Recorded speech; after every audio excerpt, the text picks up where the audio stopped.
You and I have both been fired up about this all throughout the weekend. I usually try to take the weekend off of Twitter. I know you got a lot of sports stuff, so you're plugged in and you're ready to go all the time. But I just couldn't I couldn't help myself.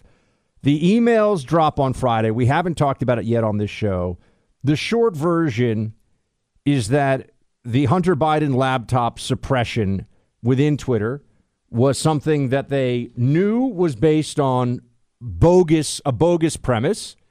They also clearly were taking action based on what the DNC, Twitter, would suspend or delete the tweets of, or basically do the bidding of the DNC and the Biden campaign.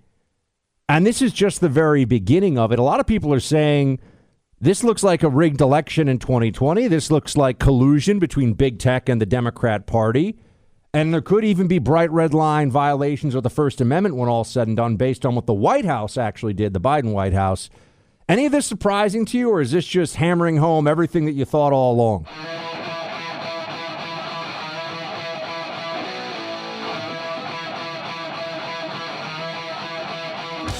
It hammers home everything I thought all along, but what it does is provide the receipts, Buck.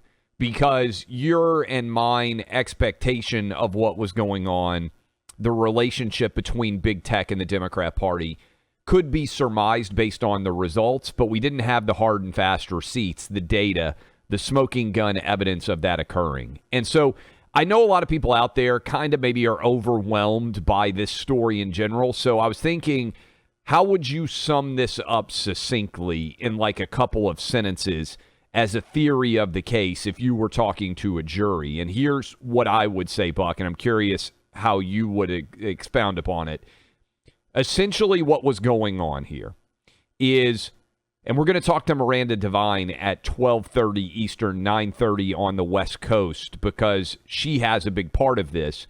The FBI, in the run-up to the 2020 election, was regularly briefing big tech companies to be aware that there could be Russian disinformation coming in an effort to swing the election, potentially involving the Biden family. They knew, the FBI did, that they had a laptop, that it was real, that there was no basis upon which to argue it was Russian disinformation. Remember, the FBI already had this laptop. But they also knew that big tech wanted Joe Biden to win, and so they seeded the territory in a fertile way with the idea that there was going to be Russian disinformation coming. The FBI also knew, because they had Rudy Giuliani under surveillance, that he was trying to get this laptop written about by a variety of different sources out there in the media. New York Post ended up writing this. Miranda Devine, we'll talk about her. So when this story drops in October, Twitter immediately locks this story. And Facebook, as we know through Mark Zuckerberg, they also restricted the distribution of this story. Twitter wouldn't even allow, Buck, the story to be shared via DM, which is a direct message. That's not even a public way. They wouldn't allow you to share it in your messages with other people. They locked the New York Post Twitter account. They allowed all of this fertile terrain to be further seeded that this was Russian disinformation. They refused to allow this story to be shared. They came up with flimsy rationale, arguing that it was hacked materials, and it took a very long time until Twitter finally allowed this story to be shared by the New York Post. I believe all of that. One thing we need to know, who was the FBI agent or agents or official in power who started all these briefings and clearly was working effectively as an agent of the Biden campaign? Who was that person or persons? We need an investigation in the House of Representatives. We also need a full and transparent further release of documents, because this didn't stop, right? This didn't stop with the Biden administration when they got into the White House. We know it happened on Jan 6th. We know it happened on COVID. We know that the Biden administration has been using big tech as a default coordinated arm to help collude against their political opposition.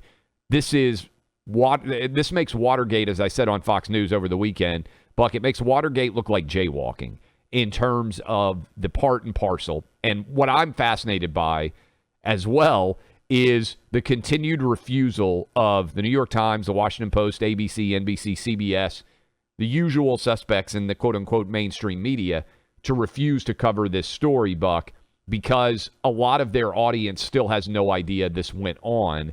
And if the largest censorship by a major American corporation that has ever existed in our lives, proven via the Twitter release docs, is not newsworthy, what world are you living on? And a lot of the First Amendment, it's not the First Amendment because it wasn't the government. First of all, we are soon about to find out that it was the government, as in the Biden White House on COVID, on election denial. Well, even we already the have FBI, seen it with Alex Berenson, but is the government, Buck. Even if they're saying it's the Biden campaign, according to Miranda Devine, the FBI is briefing Twitter on this. That is the government, right? So even eventually, yes, when they got into the White House, but even the censorship decisions, right? The FBI can give briefings, and obviously that's highly suspicious.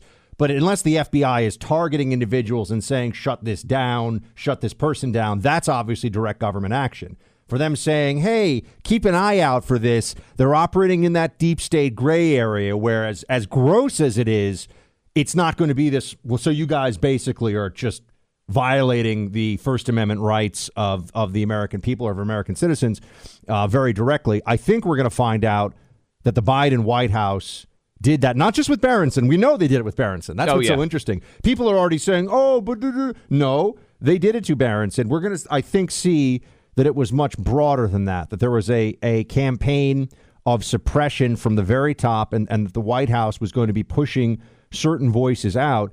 And that's massive. I mean, there's going to be a transformative effect, I think, of perception here. And for people who are saying, there's a lot of this, right? Oh, but it's not that big a deal. It's a private company. It could do what it wanted before Elon took over. Imagine for a moment the Washington Post, the New York Times, and CNN all got together and printed a fabricated story about, which they did with Russia collusion, by the way, but just put that aside. The night before the election, they have some story that, Donald Trump actually murdered somebody in a drunk driving accident when he was, with his mistress. Oh, you mean like Teddy Kennedy. But the point is, they just made up that story the night before or the day before an election. You could say, yeah, they're allowed to do that. But what would we think of them afterwards? What would you think of the Democrat apparatus that went along with that? They basically did that just through censorship and suppression instead of outright propaganda and falsehood. And I think everyone needs to see this for what it is. The worst fears about the Democrat-aligned corporate media are true. The worst fears about the social media platforms. Let's not forget, Facebook went along with this too. Oh, yeah. And we don't have the receipts from Facebook. And YouTube were a bunch of little digital Stasi about the election, about COVID. Google, the same little wimps that are, I can't handle the mean things said online. I'm going to shut them down.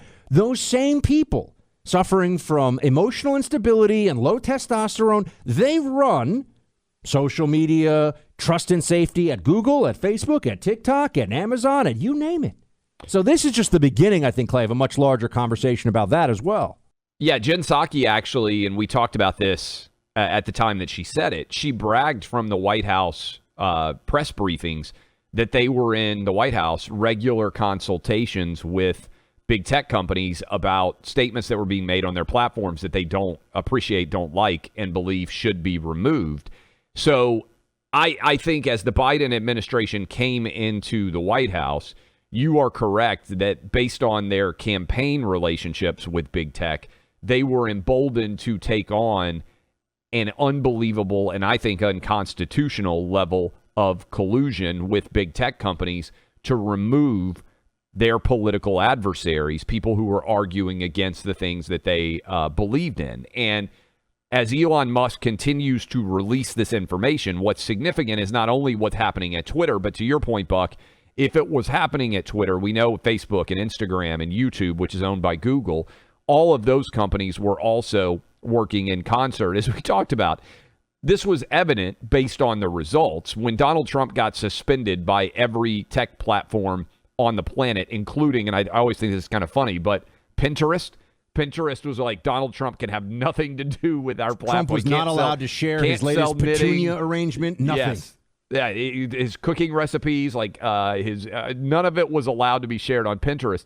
But the idea that even Pinterest was taking this action, it was an unbelievable connection of everybody reaching the same results because of the Biden administration. They depersoned a sitting president from the internet. I mean, can everyone just take a moment? The actual president of the United States, the leader of the free world, the guy sitting at 1600 Pennsylvania in the Oval Office, was depersoned by the most powerful media companies on the internet across the board simultaneously. That's what they did because of a dispute. And this was after 4 years of lying about him, all those companies saying that he stole the 2016 election with Russia. Look, I understand why a lot of people are just like, burn the whole system down. I can't handle this anymore. And it's not just Trump either. To remind our listeners, our interview with Trump from Bedminster this summer, YouTube pulled it down and refused to allow that interview to be posted. So it's not even just Trump. It's the entire penumbra surrounding Trump. Our radio show, we had Trump on as a guest. We weren't allowed to post the interview that he did with us on YouTube because they said it violated their terms of service. Think about how crazy that is. We are the biggest radio show in the country, and we're conducting an interview of an individual, and we're not allowed to share that interview because they don't like the answers to some of the questions that Donald Trump gave. That is in next level censorship over and beyond. I can't defend it for Trump, but I certainly can't defend why you would censor the biggest radio show in the country and disallow us to share our content. If they could get away with doing what China does, there is an entire cadre within the Democrat leadership of this country. They would do it. They would shut down all opposition. They would have a one-party state. And with the help of big tech, they felt like they were getting pretty close to it, by the way. And what Elon Musk has done here, no matter, everyone keeps saying, oh, you can't trust him. Yeah, but now it's already out there. We already know. First of all, I think Elon has kept to his word on everything so far and has taken an enormous amount of heat. And I think the guy's been a heck of an impressive individual on this, taking on this fight. I think he does believe Western civilization is at stake. And I think he's right. And I think he does believe the First Amendment is absolutely at stake. And I think he's right. And just the fact, though, Clay, that he's shown us this much so far,